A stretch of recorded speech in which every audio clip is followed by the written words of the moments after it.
What's up YouTube, my name's Zach. So I hope you guys are well and I hope you guys are having an absolutely fantastic day. This is going to be the first proper video for my channel, so if you guys are new to the channel, make sure you smash the subscribe button, turn those post notifications as well. You guys will not regret it.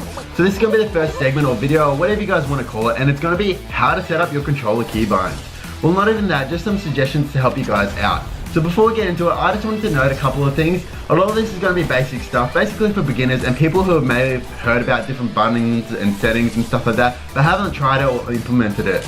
I just wanted to start this series of videos with this topic. A lot of this stuff I've implemented over a year ago, but some of it I've only implemented like a couple of days or 1 or 2 weeks ago. For those of you who don't know me, I'm a Season 4 player. Wait, maybe Season 5. No, I think I'm Season 4 because I actually have the umbrella for that win. I'm not the best player. I'm like average, probably just above average now.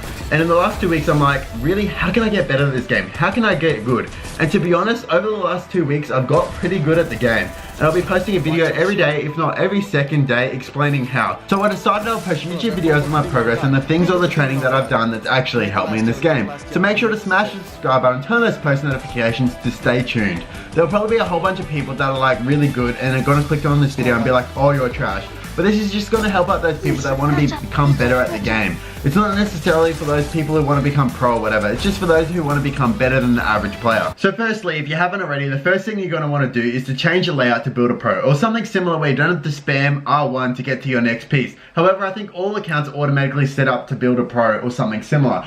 So as you can see there, it's R1 for next building piece, R2 for confirmation. So we'll just chuck it on this mode first.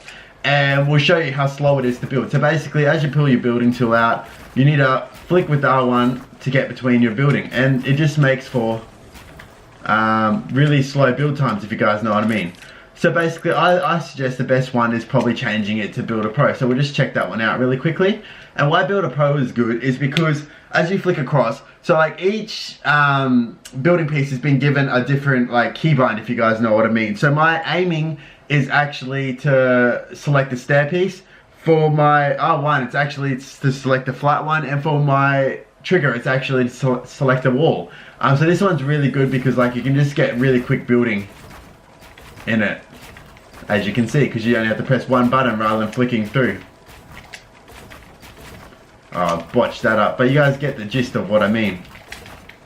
It just makes for really quick building. Secondly, after changing from Quick Builder to Builder Pro or something similar, you want to set up your sensitivities. So I run a 0.7 targeting sensitivity and a 0.7 scope sensitivity. That's mainly because you don't want it too high or too low. And I think this is in the middle because most of the pros are around 0.6 to 0.8. And basically you don't want it too high because if you get shot from behind, you turn around, you don't want to go whoosh and completely miss them. Or if you get shot from behind, but my first instinct would be to build. But if you get shot from behind and you want to snipe them or something like that, and you turn around and you're too slow and they basically kill you. So I run a 0.7. I think that's probably just about right for me, but you guys need to test it out and see what's right for you guys. I ran a 1.5, which is a pretty high building / editing sensitivity. This is because it helps with quick builds, turtling, 90s, quick edits, and much more. And if you guys don't change your editing binds, I highly recommend that you change your editing time, which is down here a little bit.